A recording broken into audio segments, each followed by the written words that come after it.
একটা লোক টাইলস বসিয়ে বাড়ি বানালো, পায়খানার ঘরে এমন নল লাগালো যে খালি টিপতে গেলেই আপনার পাছাকে ধুয়ে ময়লাকে খুঁড়ে নামিয়ে দিবে, হাত লাগাতে হবে না। আপনার বাড়ি কোথায়? ওই যে বালুয়াঘাট। বালুয়াঘাটের কোন টোলায়? রাগ করিয়েন না, পূর্ব টোলাকে আমরা ফকির টোলা বলতাম, এখন বলে না, অবশ্য অনেক ধনী হয়ে গেছে। তো যেই মানুষগুলোর বাড়ি বালুয়াঘাটের ফকির টোলায়, তাকে আল্লাহ নিয়ামত দিলেন, তো সেই নিয়ামত দিয়ে কি করলো? 3 তালা বাড়ি করলো। আর বাড়ি করে কি করলো?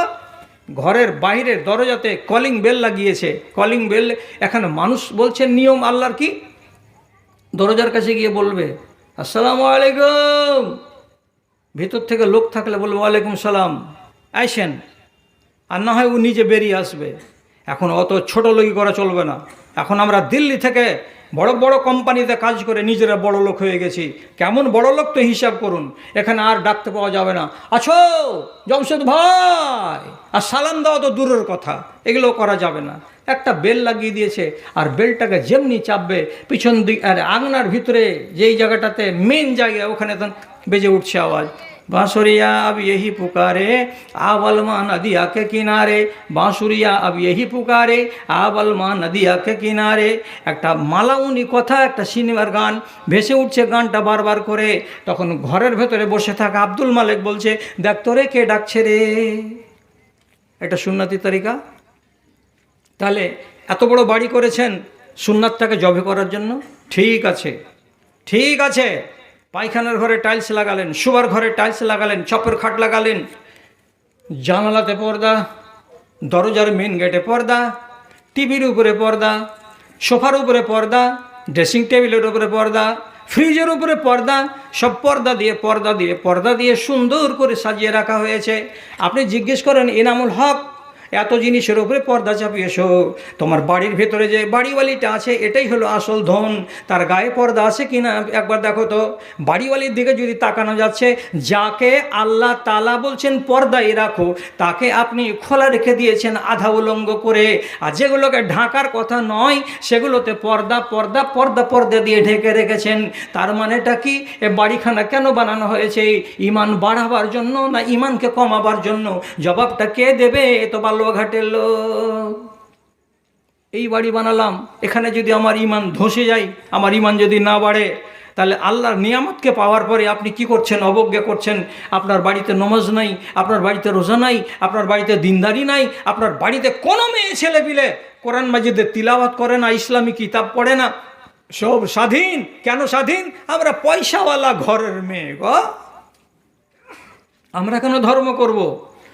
রাগ করতে হবে না, শুনে নিন, নিয়ে শেষ করেন। সামনে বার আরও কড়া ওয়াজ আছে, থামতে পারবেন না আপনি, ওই জন্য ডাকিয়েন না।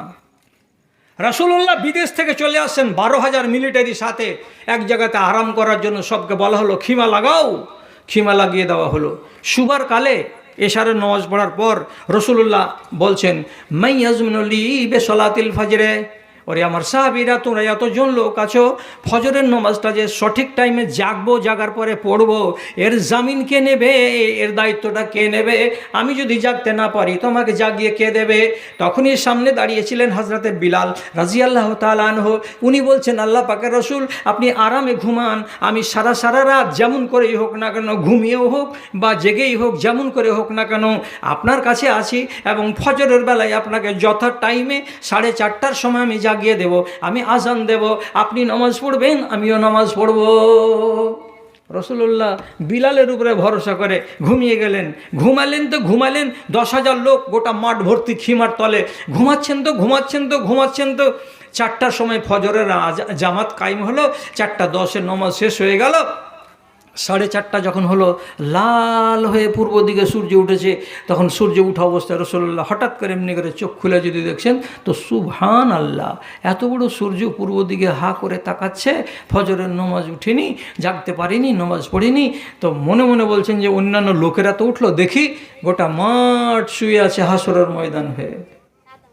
রাসূলুল্লাহ হঠাৎ করে বিলালকে বলছেন, বিলাল জেগেছে, আর চোখ মুখ কচলা টচলা, বলছে ইন্না লিল্লাহি ওয়া ইন্না ইলাইহি রাজিউন।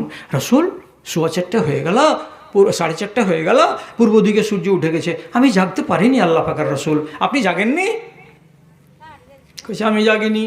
তোমরা আমরা জাগতে পারিনি, তোমরা, আমরা জাগতে পারিনি। সারাটা মাঠে 10,000 জন লোকের ভেতরে একটাও লোক জাগতে পারেনি। এরা যখন সূর্য উঠে গেল তখন তাড়াতাড়ি করে ওযু বানিয়ে এবার নামাজ কায়েম করবে বলে প্রস্তুতি নিতে যাচ্ছে।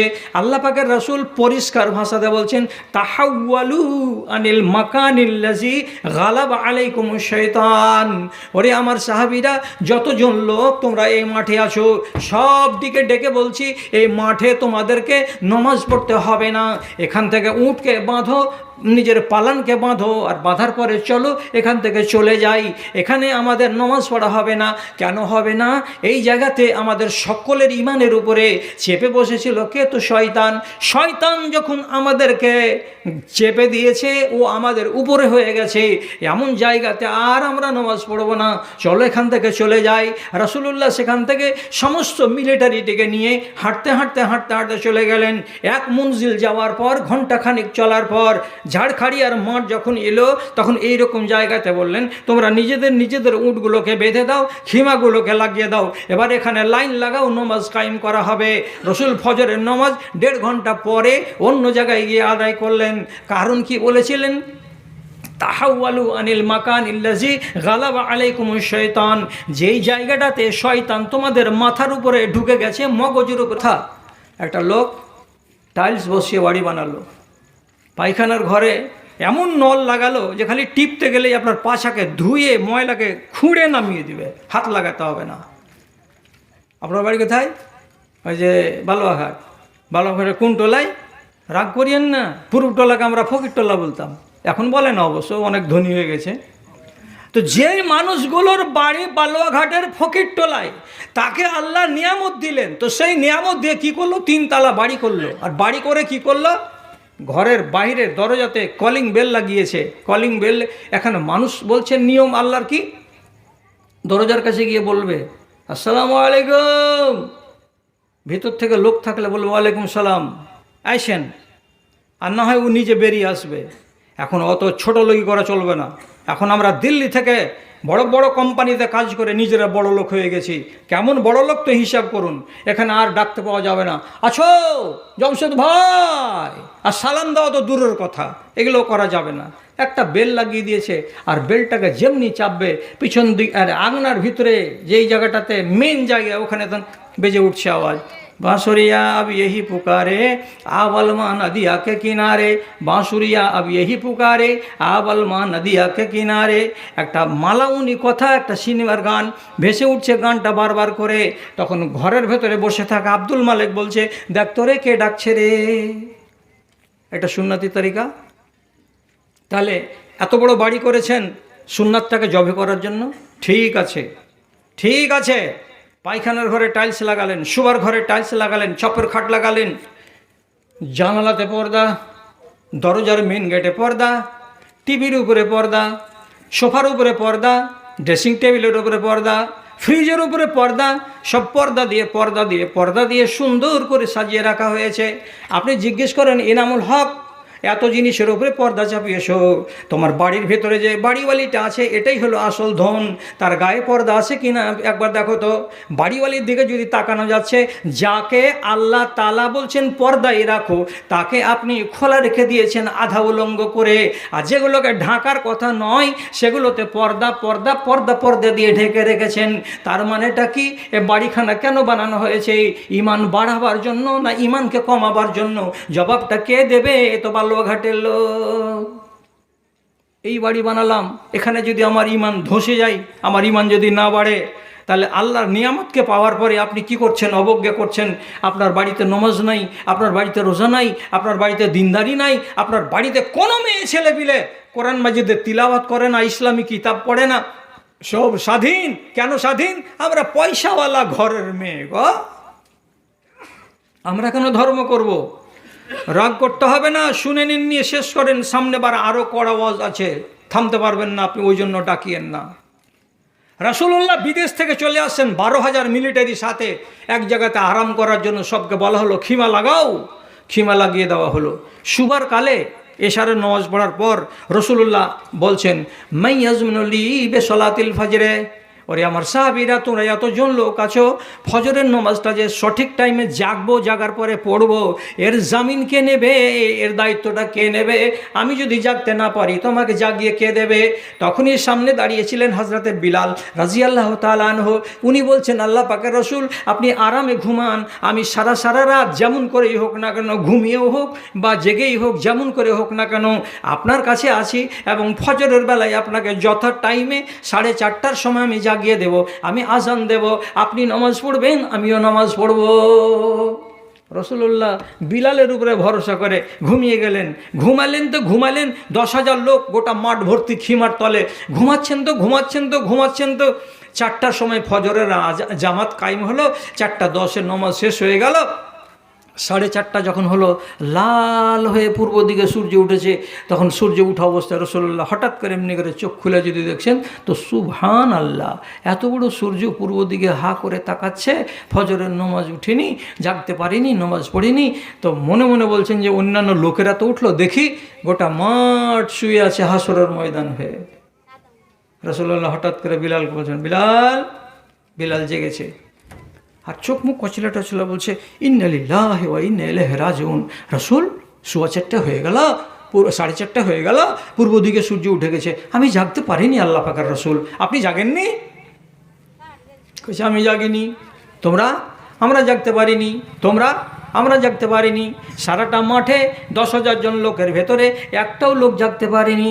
এরা যখন সূর্য উঠে গেল তখন তাড়াতাড়ি করে ওযু বানিয়ে এবার নামাজ কায়েম করবে বলে প্রস্তুতি নিতে যাচ্ছে। আল্লাহ পাকের রাসূল পরিষ্কার ভাষাতে বলছেন, তাহাওয়ালু আনিল মাকানিল্লাযী গালাবা আলাইকুমুশ শাইতান। ওরে আমার সাহাবীরা, যতজন লোক তোমরা এই মাঠে আছো, সব দিকে ডেকে বলছি, এই মাঠে তোমাদেরকে নামাজ পড়তে হবে না, এখান থেকে উটকে বাঁধো, নিজের পালানকে বাঁধো, আর বাঁধার পরে চলো এখান থেকে চলে যাই, এখানে আমাদের নামাজ পড়া হবে না। কেন হবে না? এই জায়গাতে আমাদের সকলের ইমানের উপরে চেপে বসেছিল কে? তো শয়তান যখন আমাদেরকে চেপে দিয়েছে, ও আমাদের উপরে হয়ে গেছে, এমন জায়গাতে আর আমরা নামাজ পড়ব না, চলো এখান থেকে চলে যাই। রাসূলুল্লাহ সেখান থেকে সমস্ত মিলিটারিটিকে নিয়ে হাঁটতে চলে গেলেন। এক মঞ্জিল যাওয়ার পর, ঘণ্টাখানিক চলার পর, ঝাড়খাড়িয়ার মাঠ যখন এলো, তখন এইরকম জায়গাতে বললেন, তোমরা নিজেদের উটগুলোকে বেঁধে দাও, খিমাগুলোকে লাগিয়ে দাও, এবার এখানে লাইন লাগাও, নামাজ কায়েম করা হবে।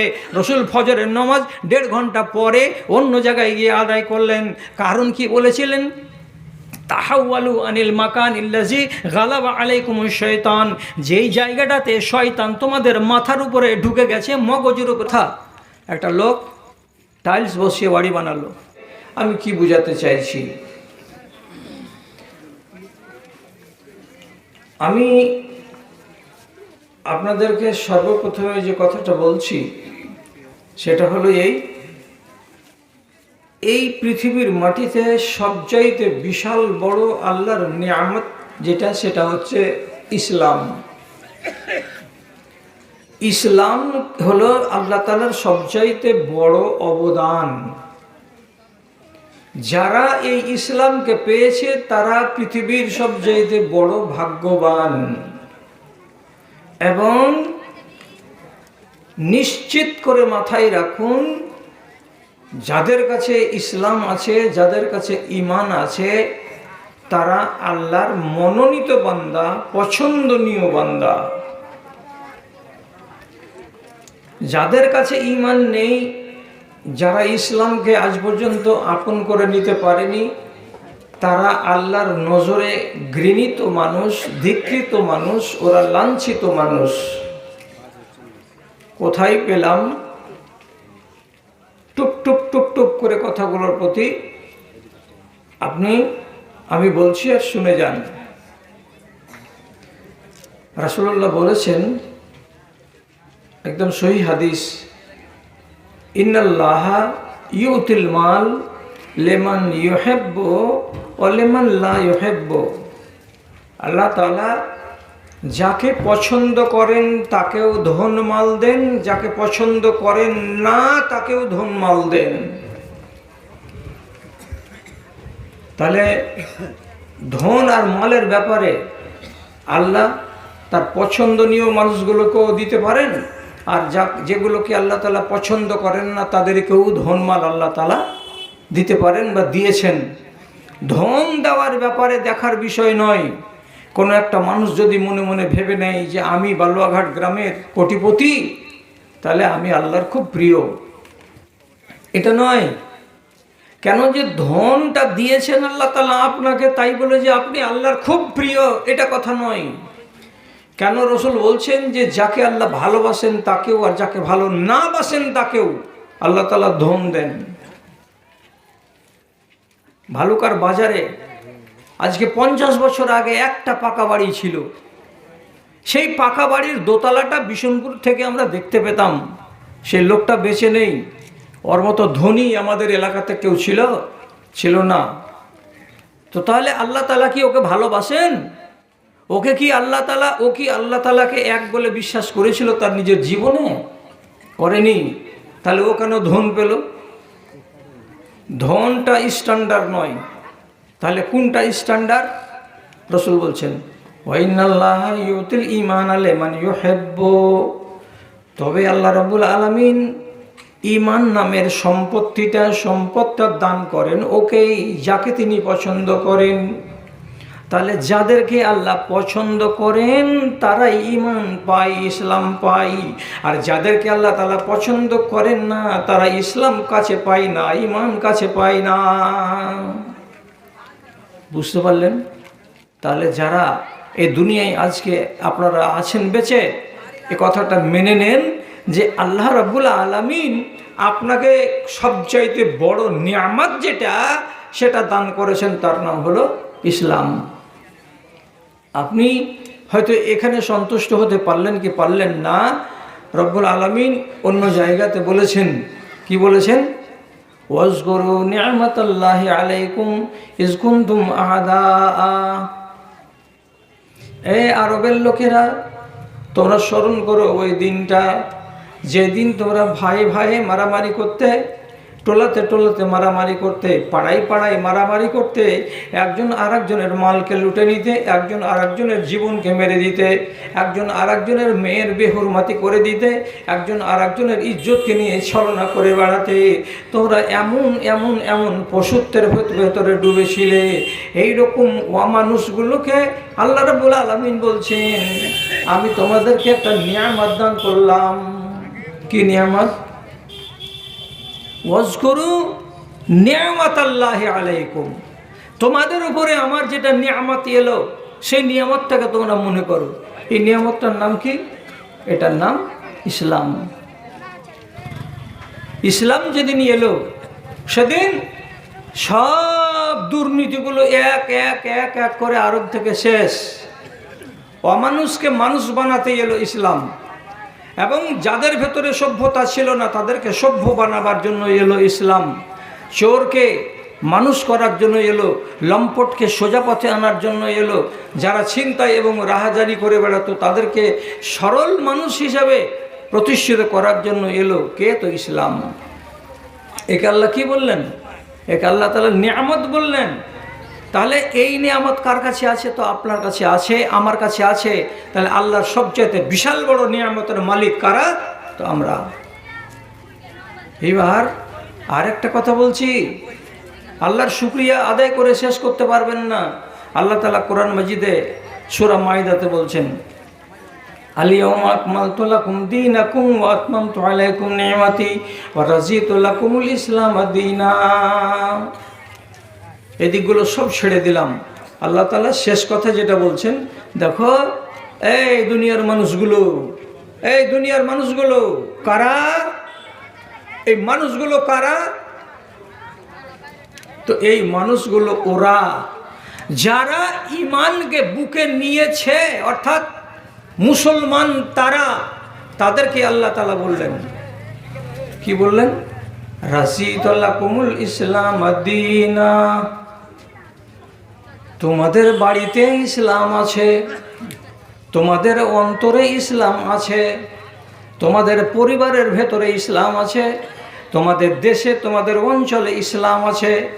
এই ইসলাম যে তোমাদের কাছে আছে দিন হিসাবে, আমি আল্লাহ তোমাদের এইখান থেকে কোটি কোটি কোটি কোটি মাইল দূরে 7 আসমানের উপরে আমি এটাতে রাজি হয়ে গেছি।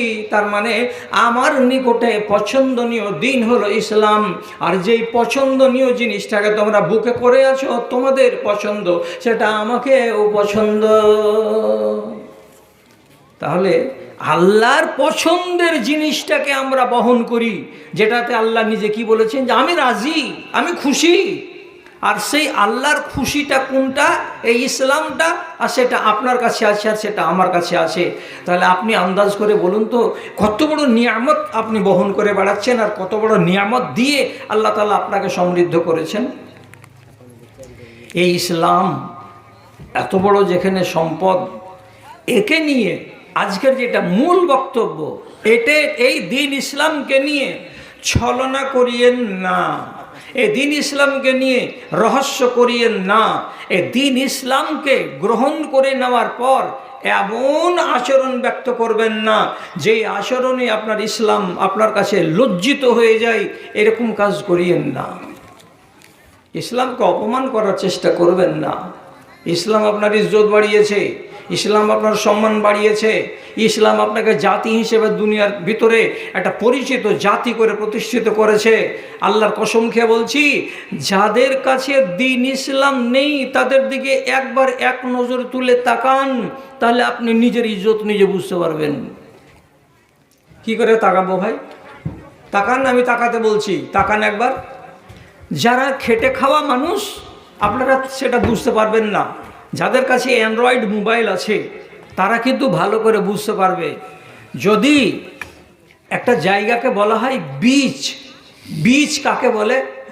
তো যেখানে সমুদ্রের কিনারা বালুতে ভর্তি, আর বড় বড় ঢেউ আসছে, আর ঢেউগুলা একেবারে শুকনো জায়গাতে চড়ে নিয়ে 15 হাত 20 হাত চলে যাচ্ছে, যাওয়ার পরে আবার নেমে যাচ্ছে, আবার আসছে, আবার নেমে যাচ্ছে। হাজার হাজার ঝিনুক, হাজার হাজার শামুক, ছোট ছোট মাছ এইভাবে আসছে, ডাঙায় পড়ে যাচ্ছে, আবার নেমে যাচ্ছে। তো যেখানে সমুদ্রের পানি উঠে আর নামে খেলা করে, এই রকম জায়গাগুলো দেখার মতো জায়গা, একে বলা হয় বিচ। ইসলাম যার কাছে আছে সে নিজের চোখ দিয়ে একবার দেখুক। আর না হলে মজা করবার জন্য নয় বাপজান, মজা করবেন তার জন্য বলছি না, আল্লাহর কসম খেয়ে বলছি, আক্কেল করার জন্য যদি দেখতে চান তাহলে আপনার পোতাকে বলবেন, আপনার কোনো একটা সম্পর্কের লোককে বলবেন, এই ভাই রে, আমাকে একটা বিচের দৃশ্যগুলো দেখাতো। বিচে কি হয়? আল্লাহর কসম খেয়ে বলছি, যেগুলো সমুদ্রের কিনারা, সেই সমস্ত কিনারাগুলোতে আমেরিকা এবং ইউরোপের, অস্ট্রেলিয়া মহাদেশের যতগুলো মানুষ আছে, সে দেশের বেশিরভাগ মানুষগুলো পালা করে করে, আজকে আমি তো কালকে ও তো পরশুও, এইরকম যুবতী মেয়েগুলোকে নিয়ে যাই। আর যাওয়ার পরে সমুদ্রের পানিতে গোসল করে, আর ওই বালুর চরে তারা চিত হয়ে পড়ে পড়ে রোদ তাপে। তাদের পোশাক কী থাকে জানেন? আল্লাহর কসম দিয়ে বলছি, একটা মেয়ে ছেলের গায়ে উপরে একটা ব্রেসিয়ার থাকে, আর নিচু দিকে একটা মাত্র চাড্ডি পরে থাকে, যার শরম গাহাটা কেবল ঢাকা যায়, আর বাকি শরীরের কোনো একটুও ঢাকা পড়ে না। এইরকম সম্পূর্ণ উলঙ্গ হয়ে ছেলে আর মেয়ে, একটা দুটা নয়, জোড়া জোড়া হয়ে সমুদ্রের কিনারায় সব শুয়ে আছে, বসে আছে, কামড়া কামড়ি করছে। তারা এসে এই অকথ্য বা অসভ্য ব্যবহারগুলো করে যাচ্ছে। কখন? তো দিনের বেলায়। একটা মুসলমান এই কাজ করতে পারবে না?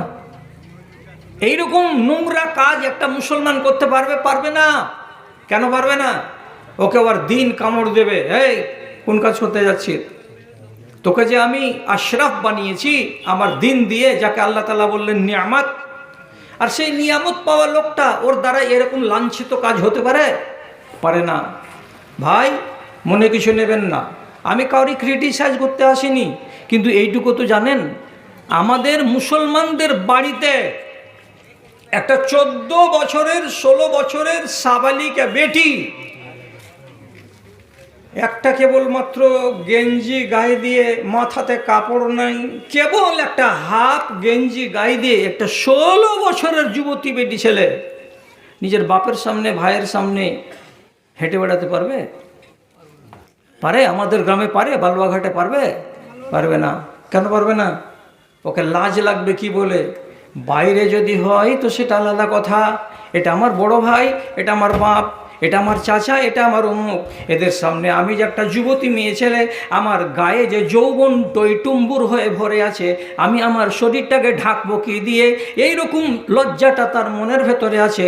তার জন্য কোনো যুবতী নারী আমাদের মধ্যে এইরকম বেহায়া হতে পারে না। অথচ চোখের সামনে দেখতে পাবেন রেল স্টেশনেই, চোখের সামনে দেখতে পাবেন অনেক বাজারে, যেখানে এমন এমন লোকগুলো আছে যাদের কাছে ঈমানের সম্পত্তি নাই, মায়ের কাছেও নাই, বাপের কাছেও নাই। তার জন্য মা আর বাবার সামনে 18 বছর বয়সের মেয়ে, 20 বছর বয়সের যুবতী মেয়ে, বিয়ে শাদী হয়নি, বড় ভরা যৌবন নিয়ে একটা স্যান্ডো গাঞ্জি গায়ে দিয়ে কিংবা একটা শার্ট গায়ে দিয়ে বহল তবিয়তে হেঁটে বেড়াচ্ছে বাপের সামনে, মায়ের সামনে। তাকে এক কিঞ্চিত পরিমাণে দ্বিধা লাগে না। কেন? ওর কাছে ঈমানের নিয়ামত নাই। আর আপনার কাছে কি আছে? ঈমানের নিয়ামত আছে। জি, আপনি দেখবেন এক জায়গায়, দু জায়গা, 3 জায়গা, কত জায়গায় দেখবেন রোডের কিনারায়, বাস স্ট্যান্ডে, ময়দানে, সকালবেলায় যেখানে বাসগুলো সকাল সকাল স্টেট বাসগুলো রোডের কিনারায় লাগে, 50টা 60টা করে লোক নামবে, আর নামার পরে পিসাবের টাইম ফজরের বেলা, তো দেখবেন রোডের কিনারায় দাঁড়িয়ে গেছে, ইজ্জত খুলে দিয়েছে, দিয়ে দাঁড়িয়ে দাঁড়িয়ে পিসাব করছে। তো একজন আর একজনের 1 হাত দূরে, আরেকজন আর একজনের 1 হাত দূরে, সব দাঁড়িয়ে দাঁড়িয়ে তাদের ইজ্জত একজনের আরেকজন দেখছে, আরেকজনের আরেকজন দেখছে।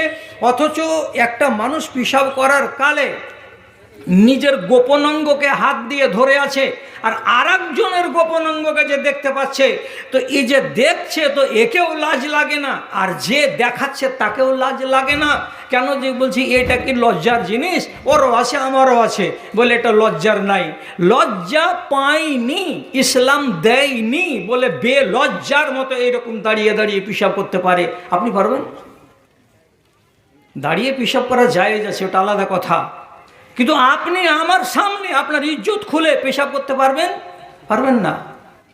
বাস থেকে নেমে ওইখানেই মেয়ে ছেলে, তাদেরও তো প্রয়োজন আছে। তারা কি করে? আমাদের মেয়ে ছেলে পেলে যদি সারাটা দিন দাঁড়িয়ে থাকতে হয় তাও ভালো, গোপনে না গেলে, আড়ালে না গেলে, পর্দায় না গেলে তারা পিসাব করতে বসবে না। অথচ 20টা 30টা 40টা পুরুষ লোকের সামনে ওদের মেয়ে ছেলেগুলো এই শাড়িটাকে এমনি ঝুপ করে ঢেলে দিল, বসে গেল, আর দিয়ে ওখানে চুপচাপ বসে নিল, পিসাব করে নিল। যদিও ওর সতর দেখা যায় না, বেইজ্জত হয় না, কিন্তু এত বড় ধৃষ্টতা এই মুসলমান মেয়েরা দেখাতে পারবে না যে 10টা বেটা ছেলের সামনে চুপচাপ বসে যাবে, আর বসে যাওয়ার পরে কাপড়টাকে সারিয়ে নিজে পিসাব করে উঠে যাবে। পারবে না মুসলমান মেয়েরা। ওকে কামড়াবে ওর শরীর, ওকে ওর ইমান কামড়াবে। আমি যে আল্লাহ তাআলার দেওয়া একটা দান, যেটার নাম ইমান, যেটার নাম ইসলাম, সে জিনিসটা নিয়ে চলেছি, তো আমার দ্বারা এত বড় অসভ্য কাজ কি করে হতে পারে? আপনি ইসলামকে বেইজ্জত করিয়েন না, এটা হলো আমার মূল কথা। যদি ইসলামকে বেইজ্জত করেন তাহলে দুনিয়াতে আল্লাহ তাআলা আপনাকে বেইজ্জত করে ছাড়বেন, বেইজ্জত হয়ে মরবেন। যদি মানতে না পারেন তাহলে আপনাকে আগেই বলেছি, সময় নষ্ট করা কথা আপনাকে আমি বলবো না। খেয়াল করেন, নবী মুসা তার সম্প্রদায়কে নিয়ে তিহের ময়দানে হাজির হলেন। তো একবার তো ফেরাউনের হাত থেকে তিনি তোমাদেরকে বাঁচিয়ে দিলেন, নীল নদ পার করে নিয়ে এসে। তারপরে আবার মুসা নবীর কাছে আরজি জানালো যে তুমি আল্লাহ তাআলার কাছ থেকে আমাদের জন্য খানা মাঙাও, আমরা ওই আসমানের খানা খাবো। তখন আল্লাহ তাআলার কাছে নবী মুসা দোয়া করে বললেন, আল্লাহ আসমান থেকে খানা পাঠাও, আমার উম্মতিরা তোমার খানা খাবে। কোরআন যারা পড়ে রেখেছেন বাংলাতেও যদি মনে থাকে তাহলে বলুন হ্যাঁ আর না। আল্লাহ তাআলা কোরআন মাজিদে বলছেন, ওয়া আনজালনা আলাইকুমুল মান্না ওয়াস সালওয়া, আমি তোমাদের উপরে 2 রকমের খানা পাঠালাম, একটার নাম হলো মান আর একটার নাম হলো সালওয়া। মান কাকে বলা হয়? এত বড় বড় ছোট ছোট টুকরা বরফের, যার ভেতরে মধু মিশানো থাকে এবং মাঝে মাঝে তার ভেতরে আবার অন্য টেস্ট দেওয়ানো থাকে। আসমান থেকে নাজিল হয়। আর কি নাজিল হয়? সালুয়া, একটা ছোট ছোট বটহর পাখির মতো, একটা চাহা পাখি যেমন হয় ছোট আকারের, ওই রকম ছোট ছোট 150 গ্রাম 200 গ্রাম 300 গ্রাম ওজনের ভাজা চা পাখিগুলো যেমন হয়, বটহর পাখিগুলো যেমন হয়, অত বড় পাখিগুলো ভাজা ভাজা টাইম হয়ে যায়, আসমান থেকে নাজিল হয় আর প্রত্যেকের বাড়িতে প্রত্যেকের থালাতে এসে পৌঁছে যায়। বসে বসে মজা করে করে ওই মধু আর পাউরুটি খায় আর ওই ভাজা মাংস খাই।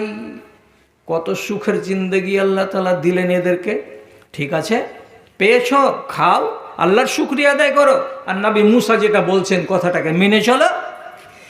কিন্তু দেখেন, সুখে খেলে ভূতে কিলাই। 2 মাস হলো, তখন আর একদিন ওরাই এসে নবী মুসাকে বলছে, জি নবী, এই শোনো তো একটা কথা। যে কি কথা গো? বলছি প্রত্যেক দিন বেলা 10টার সময় একটা করে বটর পাখির মাংস, আর এতখানি বরফ, এতখানি আইসক্রিম, এতখানি মধু, আর রোজ রোজ রোজ রোজ ভাজা মাংস ভাজা মাংস ভাজা মাংস, আর ভালো লাগে না। কোরআন কি বলছে ওদের কথা? একদম সাফ করে, লান নাসবিরা আলা তুআমিন ওয়াহিদিন ফাদউ লানা রাব্বাকা ইউখরিজ লানা মিম্মা তুমবিতুল আরযু মিন বাকলিহা ওয়া কিসাইহা ওয়া ফুমিহা ওয়া আদাসিহা ওয়া বাসালিহা। আমরা একই রকমের খানা খেয়ে থাকতে পারবো না। তোমার আল্লাহকে বলো আমাদেরকে যেন ওইগুলো খানা দেওয়া হয় যে খানাগুলো জমিন থেকে বের হয়। কি কি খানা জমিন থেকে বের হয়? তো বলছে কুমড়া বের হয়, লৌকি বের হয়, আর কি হয়? তো মূলা বের হয়, আর কি হয়? তো বেগুন বের হয়, পেঁয়াজ দাও, রসুন দাও, এইগুলো কি আমরা খাবো? আর এগুলো খেয়ে আমরা থাকতে পারি না।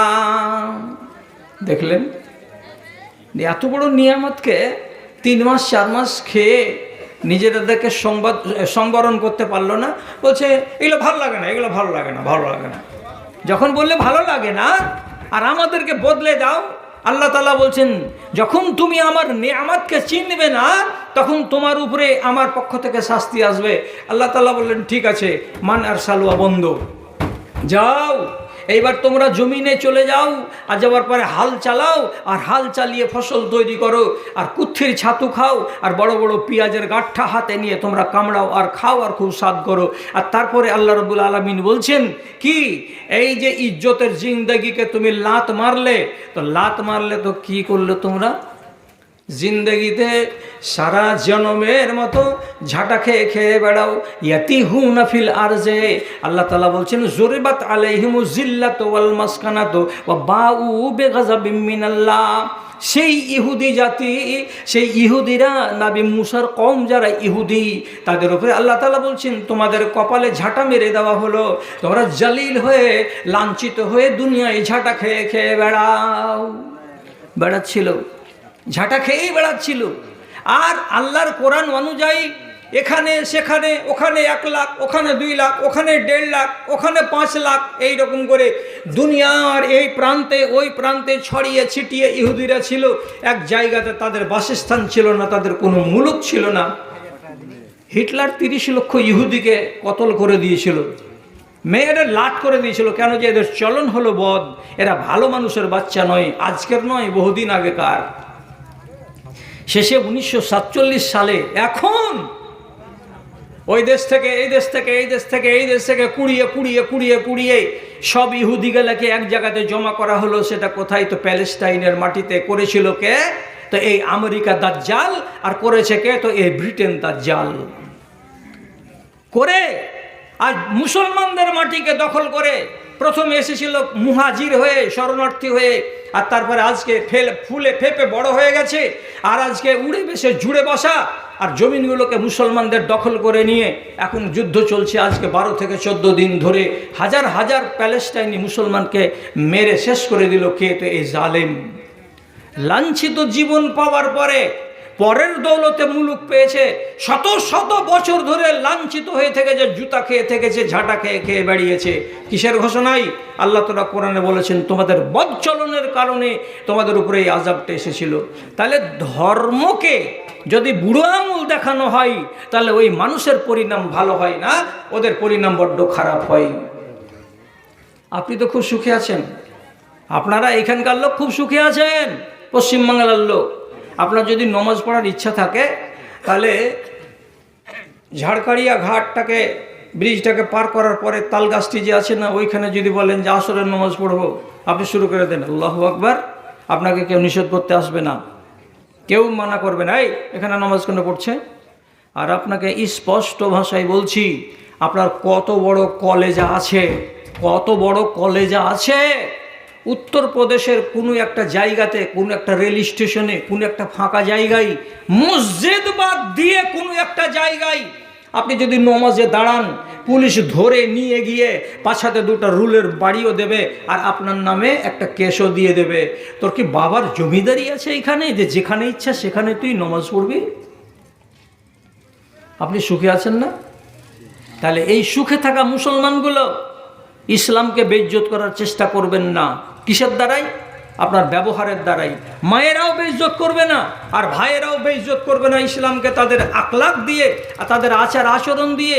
না হলে আল্লাহর আযাব কোন দিক দিয়ে এসে যে আপনাকে ঘিরে ধরবে আপনি বলতে পারবেন না। 52 জন লোক, জামাতি লোক, তবলিগি জামাতের লোক বাসে চড়ে যাচ্ছিল কোনো এক জায়গায় জামাতি কাজে। নমাজের টাইম হয়েছে, উত্তরপ্রদেশের এক শহরে এক জায়গাতে গিয়ে একটা হোটেল থেকে খানিকটা দূরে বেচারারা বাসটাকে লাগিয়ে দিয়ে ময়দানে ফাঁকা জায়গাতে নমাজ পড়ছে। পুলিশ এসে ঘেরে নিয়ে 52 জন লোককে নিয়ে গেল থানায়। তাদের নামে কি হলো? কেস হয়ে গেল। তোমরা কিসের জন্য ওপেন খোলা জায়গাতে নমাজ পড়লে? এত বড় অধিকার তোমাদেরকে কে দিল? এই জায়গাটা কি মসজিদ? এটা কি তোমার বাপের জমিদারি? চলো কেসে চলো। তাহলে চোখের সামনে দেখছি একটা জায়গাতে এমন আছে যে সেখানকার মুসলমানেরা ত্রাহি ত্রাহি করছে, আর আমরা মুসলমানেরা ইজ্জতে আছি। তো আমি ইজ্জতে আছি, তো আমার এই ইজ্জতটা যিনি বহাল করে রেখেছেন সেই আল্লাহ রাব্বুল আলামিনকে রাজি রাখবো। আর আমি যেন কোরআন আমার দিন ইসলামকে যেন আমি অপমান না করি, এ কথাটা আমাকে মাথায় রাখতে হবে। সুখে আছেন বলে সব সময় যদি মনে মনে বলেন যে ভূতে কি লাভে, এটা যেন না হয় ভাই আমার। আমি কি বলি আপনাকে, কোরআন থেকে কথা বলছি। মক্কা শহর থেকে দক্ষিণ দিকে 8 দিনের রাস্তা উঠে চড়ে একটা দেশ আছে ইয়ামান। ইয়ামানের পূর্ব প্রান্তে একটা নগর আছে, নগরটার নাম হলো সাবা। সেই সাবা নগরীর লোককে আল্লাহ রাব্বুল আলামিন এত সুখ দিয়েছিলেন, এত সুখ দিয়েছিলেন, এত শান্তি দিয়েছিলেন। কোরআন মাজিদে লম্বা চড়া ঘটনা আছে, আমি বলতে সময় পাবো না। আল্লাহ তাআলা বলছেন তাদের জন্য আমি একটা দুটো বাগান বানিয়েছিলাম। সে বাগানে কি ফল ছিল না? কি ফল ছিল না? রকমারি ফল, রকমারি ফল। তার এক পাশে একটা বাঁধ নির্মাণ করে দেওয়া হয়েছিল যাতে করে বাইরের পানি এসে এগুলোকে ডুবিয়ে না দেয়। এবং সেই দেশের নাগরিকদেরকে বলা হলো কুলু মির রিজকিল্লাহি, আল্লাহর দেওয়া রিজিককে তোমরা খাও। কত রিজিক আল্লাহ তাআলা দিয়েছিলেন তফসিরের ভেতরে লেখা আছে, একটা মানুষ যদি খালি ঝাঁকাটাকে মাথায় করে হাঁটা দেয় তাহলে এইখান থেকে হাঁটতে হাঁটতে ওই বাগানের মাথায় বের হবে না, তার আগে আগে তার টুকরিতে আম পড়ে যাবে, জাম পড়ে যাবে, লিচু পড়ে যাবে, অন্যান্য ফল পড়ে যাবে। এত ফল সেই বাগানে থাকে, পাড়ার লোক নাই, খাওয়ারও যেন লোক নাই, নিয়ামতে পরিপূর্ণ করে রেখেছিলেন আল্লাহ তাআলা। এই খাও আর আল্লাহকে স্মরণ করো, আল্লাহকে ভুলিও না। এই সবগুলো হলো আল্লাহ রাব্বুল আলামিনের নিয়ামত। পার্শ্বে গ্রাম কিছুদিন হলো, তো এটাকে আমাদের দেশওয়ালি বাংলাতে বলে কি মনের সুখ সুখী। কিছুদিন যাওয়ার পরে একজন আর একজনকে বলছে, হাজি খালি ফলই খেবে নাকি?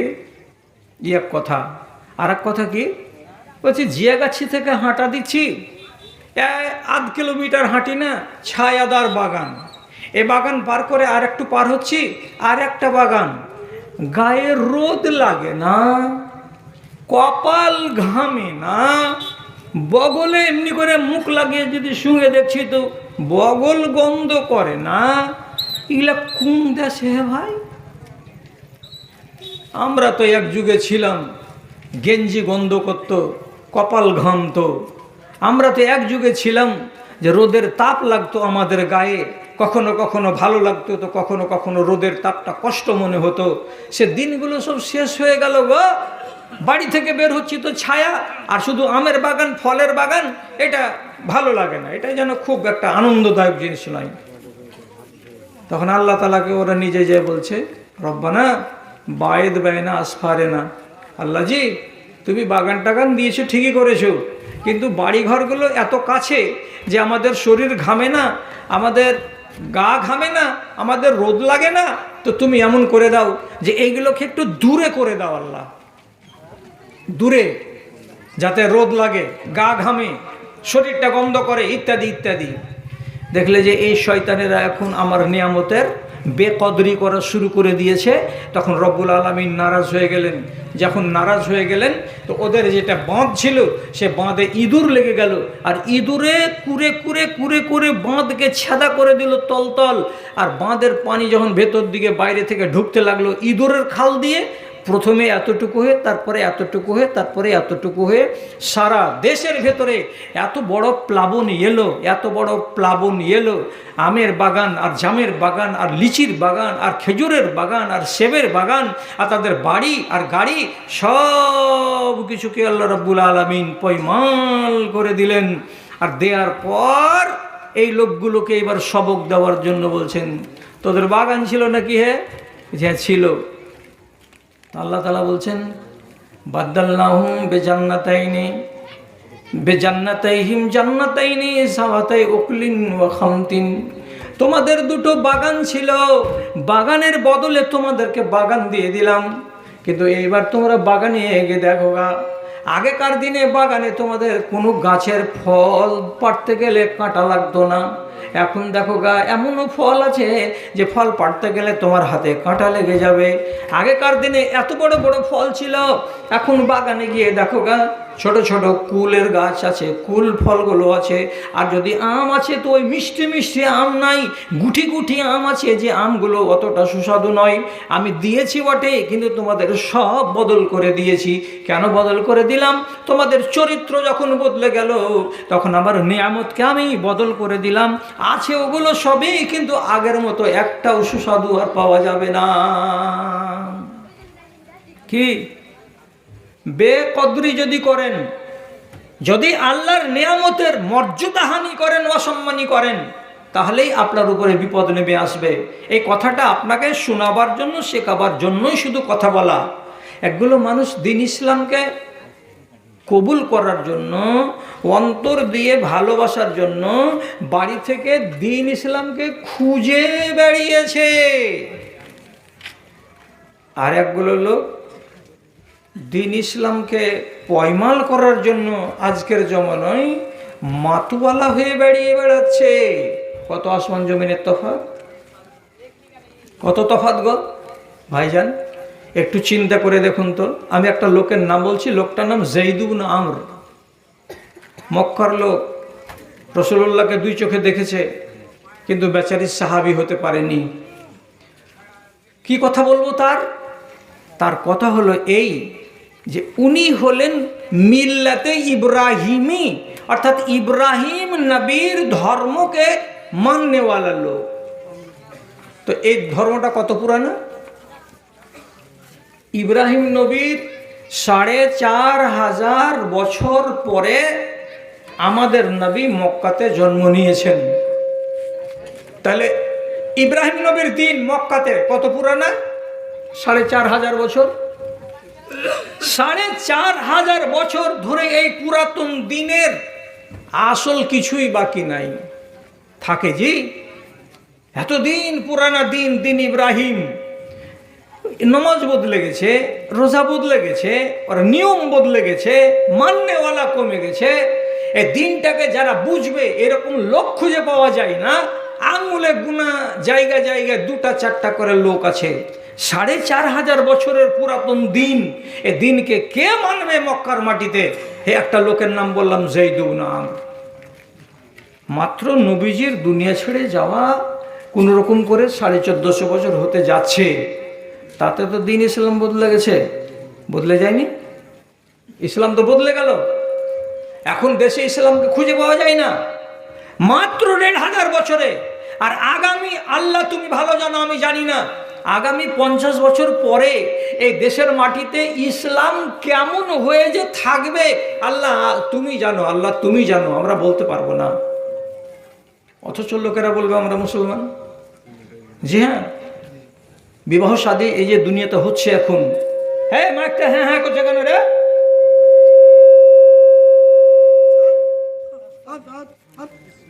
বিবাহ শাদী যে হচ্ছে এখন বর্তমানে, একটাও ইসলামী বিবাহ হয় না। আল্লাহর কসম, বেটি এইভাবে দেখতে যাওয়া শরিয়াতে নাই, বাইনা করা শরিয়াতে নাই, দিন ধরতে যাওয়া শরিয়াতে নাই, 100টা বরযাত্রী আসা শরিয়াতে নাই, বাতাসা নিয়ে আসা শরিয়াতে নাই, পান সুপারি নিয়ে আসা শরিয়াতে নাই।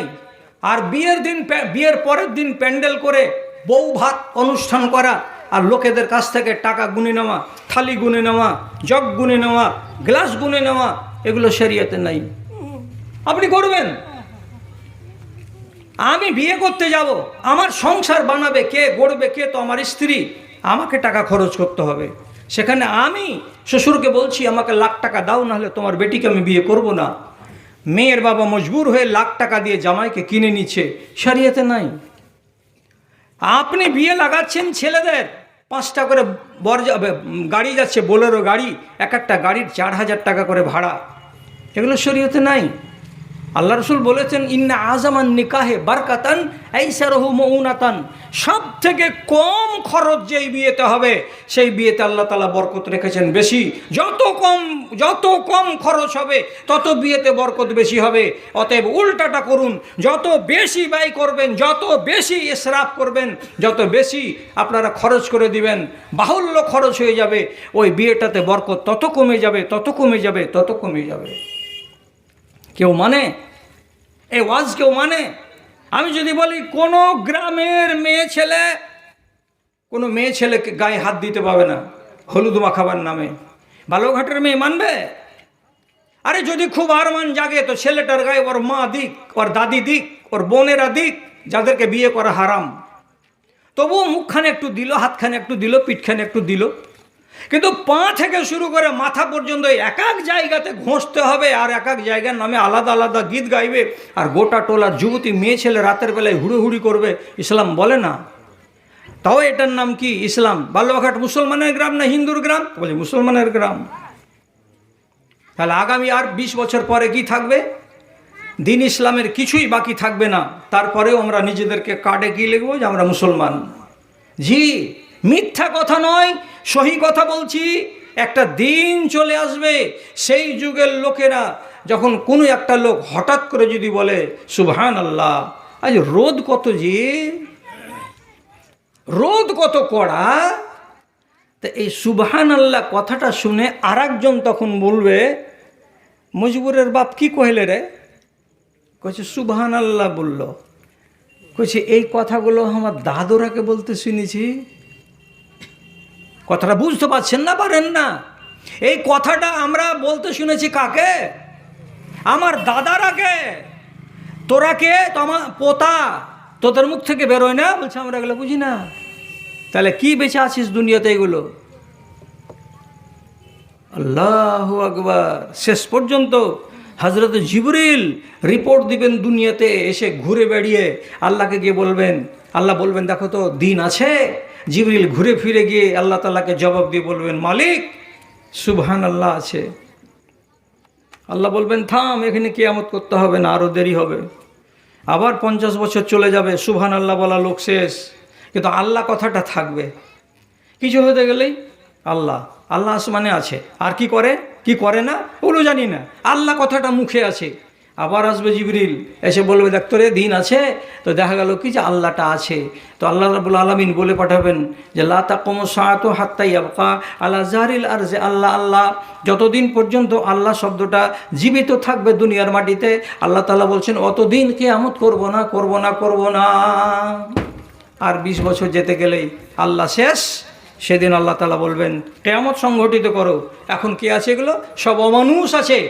অমানুষ হওয়ার জন্য আমরা এগিয়ে যাচ্ছি, আমরা দৌড়ে যাচ্ছি, আমরা আস্তে আস্তে চলি না। কেন রাগ কিসের আপনার এত? আপনি ডাহা নামাজ ছেড়ে দেবেন, আপনি মানুষ নন, আপনি অমানুষ। আপনি ডাহা সুদ খাবেন, আমার কথা মানবেন না, আলেমের কথা মানবেন না, আপনি মানুষ নন, আপনি অমানুষ। আপনার মেয়ে হাজারটা ওয়াজ শোনার পরে পরের ছেলের সঙ্গে মোবাইলে কথা বলবে, এটা মেয়ে মানুষ নয়, এটা হলো অমানুষের বাচ্চা। আপনি জানেন যে হারাম খেতে হয় না, হারাম খাওয়াটা একেবারেও অন্যায়, তারপরেও আপনি মদ, তারি, গাঁজা, ভাঙ, পচাই, গুল, খৈনি ইত্যাদি না খেতে গেলে আপনার দিন যাবে না। তাহলে আপনি মানুষ নন, আপনি অমানুষ। আপনি দৌড়ে যাচ্ছেন কিসের দিকে? ওই দিকে, ওই দিনটার দিকে যেই দিনে একগুলো লোক বলবে সুবহানাল্লাহ, কথাটা আমার দাদারা বলতো। দেরি আছে। একগুলো লোক ইমানকে খুঁজে বেরিয়েছে ৪,৫০০ বছর পরে মক্কার মাটিতে। এই লোকটার নাম যায়েদ ইবনে আমর। যখন দিশা পায় না যে নমাজ কেমন করে পড়তে হয়, কিন্তু নমাজ পড়তে হয় এ কথাটা জানে, তখন বেচারি কোনো আলেম নাই, কোনো কিতাব নাই, কোনো মৌলবি নাই, কার কাছে শিখবে? একা একাই নমাজ পড়ে। তো নমাজে এরকম করে যেখানে হাত বাঁধতে হয় তাও বুঝে না, আল্লাহু আকবার বলতে হয় তাও বুঝে না, এভাবে রুকু করতে হয় এটাও ঠিক করে জানে না, কিন্তু কপালখানা জমিনে রাখতে হয় এটা ভালো করে জানে। মাঝে মাঝে করে কি, জমিনে কাবার প্রাঙ্গণে এসে কপালখানাকে রেখে দেয়, দিয়ে একটা, দুটা, তিনটা, চারটা এলো পাথাড়ি সাজদা লাগিয়ে দেয়, আর দেওয়ার পরে উপর দিকে মুখ করে বলে, ইয়া রব্বে লা আদরি কাইফা আবুদুকা, হে আসমানের মালিক, আমি জানি না রে মালিক, কেমন করে তোমার ইবাদত করতে হয়, কেমন করে নমাজ পড়তে হয়, কেমন করে কোনখানে আগাবাগা করতে হয়, কোনখানে কি দুয়া পড়তে হয়, আমাকে কেউ শেখায়নি, আমার কাছে মাস্টার নাই, আমার কাছে মৌলবি নাই, দিশা না পেয়ে কী করব, মাঝে মাঝে জমিনে মাথাটা ফেলে দিচ্ছি, আর দেওয়ার পরে তোমার নাম নিচ্ছি একবার করে আল্লাহু আকবার, তোমার নাম নিয়ে বলছি একবার করে সুবহানাল্লাহ, এছাড়া কিছুই জানি না রে মালিক, কিছুই জানি না। আল্লাহ, কেউ নাই একটা মাননেওয়ালা। আবার মদিনাতে ফের আর মক্কার এদিক ওদিকে ইহুদি আছে, মুসা নবীকে মাননেওয়ালা লোক, ওরা ওদের মতো চলছে। ঈসা নবীকে যারা মানে তারা ওদের মতো করে চলছে। আর ই বলছে না, আমার নবী এরা নয়। কেন? ইব্রাহিম নবীর দুটা ছেলে, একটা ইসহাক আর একটা ইসমাইল। ইসহাকের ধারাতে যতগুলো নবী বেরিয়ে এসেছে এইগুলো হচ্ছে ইহুদি এবং এগুলো হলো বানি ইসরাইল। আর এই ধারা থেকে একবারে ৪,৫০০ বছরের মাথাতে ইব্রাহিম নবীর ঔরুসে বেটা হলো ইসমাইল, ইসমাইলের পরে ডাইরেক্ট ৪,৫০০ বছর পর আল্লাহ পাকের নবী মুহাম্মদুর রাসূলুল্লাহ সাল্লাল্লাহু আলাইহি সাল্লাম মক্কাতে জন্ম নিলেন। এরা ইহুদি নয়, এরা হলো মিল্লাতে ইব্রাহিমীকে মাননেওয়ালা লোক। এই বেচারি আল্লাহকে তলাশ করার জন্য, দিনকে তলাশ করার জন্য একবার মনে মনে বলল, এদিকে সিরিয়া, শাম দেশে চলে যাই, ওখানে অনেক রাহেব আছে, পাদ্রী আছে, ওদের কাছে দিনের শিক্ষা পাওয়া যাবে। লবণ ছাতু নিয়ে ব্যাগে করে চলে গেল 10 দিন 15 দিনের সফরে, সিরিয়াতে গেল। বিশাল বড় এক আলেম ওরগে রাহেবের কাছে গেল, যাওয়ার পরে বলছে, আমি কোন দিন কবুল করব তার জন্য দিন খুঁজে বেড়াচ্ছি। তখন রাহেব বলল, সব থেকে ফাইন উত্তম দিন হলো আমাদের দিনকে কবুল করে নেওয়া। তুমি যদি আমাদের দিনকে কবুল করো তো তুমি কল্যাণ পেয়ে যাবে। তাই করব, অর্থাৎ দিনে মুসা, ইহুদি হয়ে যেতে হবে। তখন পাদ্রী ওকে বলছে, তুমি ইহুদি হবা ঠিক আছে, কিন্তু তোমাকে একটু লানতের ভাগ নিতে হবে। কেমন লানত? তো বলছেন নবী দাউদ লানত করেছেন এই উম্মতের উপরে বেয়াদবি করার কারণে। তাহলে নবী দাউদের যে লানত এই উম্মতের উপরে পড়েছে, তোমাকে একানা ভাগ নিতে হবে, কেন যে তুমি এই উম্মত হবে। আর যাদের উপরে লানত থাকবে আল্লাহ তাআলা তাকে গিরিফত করতে পারেন, তাকে ধরতেও পারেন, তাকে মারতেও পারেন।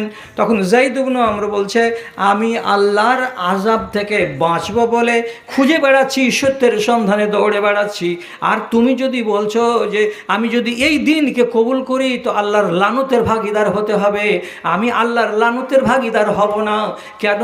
আল্লাহর লানতের যদি ভাগীদার হই তো কপালটা খারাপ হয়ে যাবে, আমি এই দিন মানতে পারবো না। হলো না? এটা চলবে না। বেরিয়েই বেড়াচ্ছে, এখান থেকে ওখান থেকে ওখান, খালি সন্ধান করে বেড়াচ্ছে, দিন কোথায় পাবো। শেষে কেউ বলল, এর খেপা কী করে বেড়াচ্ছে এগুলো? তোমাদের দেশে মক্কাতে একটা রসুল এসেছে, নবী এসেছে, এর নাম হলো মুহাম্মদ, হিজরত করে মদিনা চলে এসেছেন। যাও মদিনাতে গিয়ে তুমি রসুলকে পাবে, তিনি হলেন আখেরি পয়গম্বর, তিনি দিন নিয়ে এসেছেন একটা, যার নাম দিন ইসলাম, এখানে থেকে তোমার লাভ কি? বুঝে তাই নাকি? আমি তো এই জিনিসই খুঁজে বেড়াচ্ছি। এবার সিরিয়া থেকে উল্টা হাঁটা দিল। সিরিয়া থেকে যদি মদিনা আসতে উঠে চড়ে আসে তো কম করে হলো 15 থেকে 20 দিন লাগবে। হেঁটে চলে আসছে, দৌড়ে আসছে, আরাম করে না, কোনো জায়গায় মঞ্জিল করে না, এভাবে পেরেশান আছে, কখন মদিনা যাব।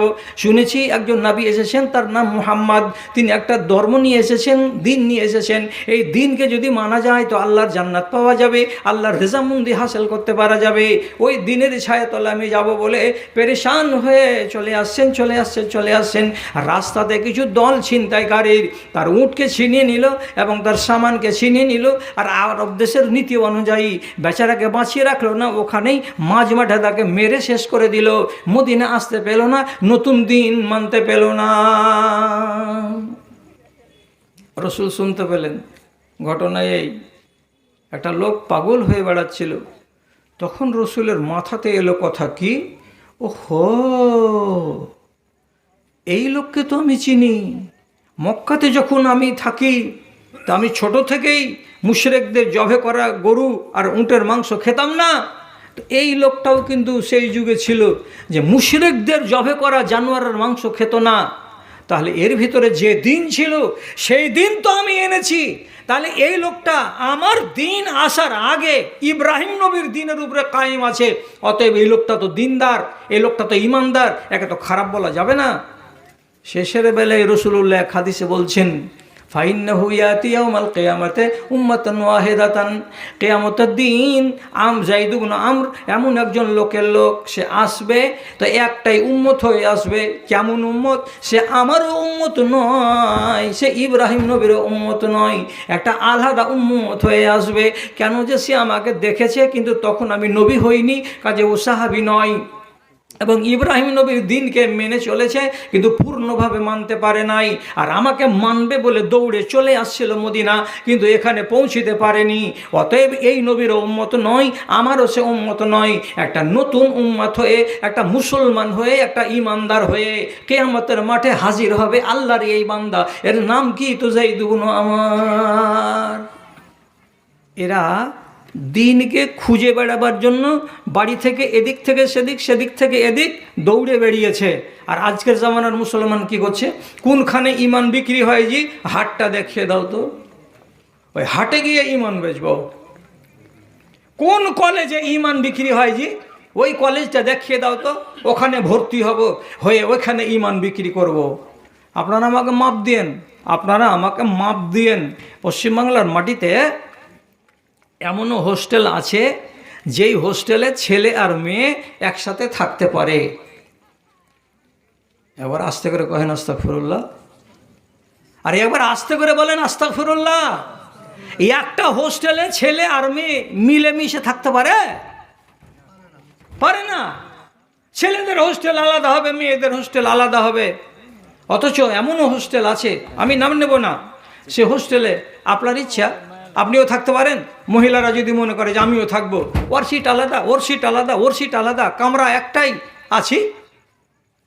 তাহলে আপনি যদি এইরকম একটা নারীকে দেখতে পান যে যেই নারীটা স্বেচ্ছায় ছেলেদের হোস্টেলে থাকার জন্য আনন্দিত, আর সেও মুসলমানের বাচ্চা, তো তাহলে ওই জায়গাটাতে, ওই হোস্টেলটাতে এই নারীটা যে গেল, ইমান বাড়াতে গেল, ইমান কমাতে গেল?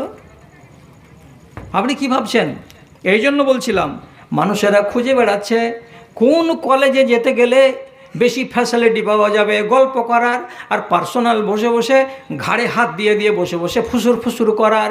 কোন কলেজে যেতে গেলে অবাধে মেলামেশা করা যাবে, নারী আর পুরুষ সবাই মেলামেশা করবে, আনন্দ করবে, কেউ দ্বিধা করবে না, আর কেউ নিষেধ করতে যাবে না। কেন? আমার ছেলে চাইছে ইমান বিক্রি করতে, আপনার মেয়ে চাইছে ইমান বিক্রি করতে, দিনটাই হলো ইমান বিক্রি করার। রাগ করতে হবে না। দিন বিক্রি করে তাদের কথা আল্লাহ কি কোরআনে কি বলেছেন? উলাইকাল্লাযিনা ইশতারাউয যালালাতা বিল হুদা ফামা রাবিহাত তিজারাতুহুম ওয়া মা কানু মুহতাদিন। যারা দিনকে কামাই করার জন্য, দুনিয়াকে কামাই করার জন্য দিনকে জলাঞ্জলি দিয়ে দেয়, যারা দুনিয়াকে এই পার্থিব জীবনে সুখ করার জন্য আল্লাহর ধর্মকে যারা পায়ের তলায় দলে দেয়, এ লোকগুলো হলো এমন ব্যবসায়িকের ব্যবসায়িক, এদের লাভ নেই, শুধু লোকসান, শুধু লোকসান, শুধু লোকসান আছে। এদের এক কিঞ্চিত পরিমাণে ব্যবসায় লাভ নাই। মাপ দেন বালুয়াঘাটের লোক। হরিশ্চন্দ্রপুরের এলাকায় এমনও আমি জানি, এই কি বলে চাঁচল থানা আর হরিশ্চন্দ্রপুর আর রতুয়া থানার মধ্যে এমনও থানা আছে বা এমনও জায়গা আছে যেই পঞ্চায়েত সমিতির চেয়ারম্যান হওয়ার জন্য, অর্থাৎ সভাপতি হওয়ার জন্য একটা মুসলমান ভাই মাত্র 96 লক্ষ টাকা দিয়েছে, দিয়ে ওই পদ পেয়েছে। 4 লাখ টাকা কমে 1 কোটি টাকা দিয়ে কি পদ পেয়েছে? সভাপতি পদ পেয়েছে। সভাপতি পদ পেয়েছে তো নিজের গাঁটের টাকা দিয়ে, গাঁট খুলেছে, খোলার পরে টাকা বের করেছে, করার পরে গুনে দিয়েছে। এই টাকাটি ছিল হালাল, আর হালাল টাকা দিয়ে পদ কিনে নিয়েছি। এবার কি করব আমি? দুনিয়ার লোকের খিদমত করে বেড়াবো নাকি? দুনিয়ার লোকের বাড়িতে বাড়িতে আমি রোড পৌঁছে দিব, তার জন্য আমি এসেছি? সেবা করার জন্য? আমি এত বড় দিনদারের বেটা? দুনিয়ার লোকের গলা কাটার জন্য, দুনিয়ার মানুষের নসিবের টাকাটিকে মেরে নেওয়ার জন্য, একটা গরিব মজলুম বিধবা বেওয়া মানুষের টাকাকে মেরে নেওয়ার জন্য, একটা লেবারের মাসে টাকাটা যে আসবে সেই টাকাটাকে মেরে পকেটে ভরার জন্য একটা রাস্তা তৈরি করতে হবে। এই তীরমোহনী থেকে শুরু করে ডিলারের বাড়ি পর্যন্ত এই কাঁচা রাস্তাটাকে বানাতে গেলে যদি 15 লক্ষ টাকা স্যাংশন হয় তো 3 লক্ষ টাকার কাজ হবে, আর বাকি আমি 12 লক্ষ টাকাকে হজম করব তার জন্য। তাহলে আপনি হালাল টাকা খরচ করে হারাম কামাই করবেন বলে এতটি টাকা আপনি নষ্ট করে দিলেন। এই লোকগুলোকেই বলা হচ্ছে এরা দিনকে বিক্রি করে দিয়েছে। কিসের জন্য? তো দুনিয়া কামাই করার জন্য। এদের ব্যবসাতে কোনো লাভ নাই। আর আর বালুয়াঘাটের লোক, আর ডাকিয়েন না আমাকে। কেন ডাকিয়েন না? যতটি আমার বয়স বাড়ছে ততটি আমার মগজের সামনে মরবার কালে যেমন প্রদীপ একটু জোরে জ্বলে উঠে দিয়ে দুপ করে নিমিয়ে যায়, তেমনি মরবার আগে আমার সামনে আজব আজব হাদিস চলে আসছে, যেগুলো হাদিস আমি ছাত্র জীবনে পড়েছি কিনা আমার মনে হয় না, অথচ সহি হাদিস। সব কথা কি সব মৌলবীর কানে আছে, মগজে আছে? কটা আছে? আমি ভালো কথা বলছি আপনাকে। কি কথা?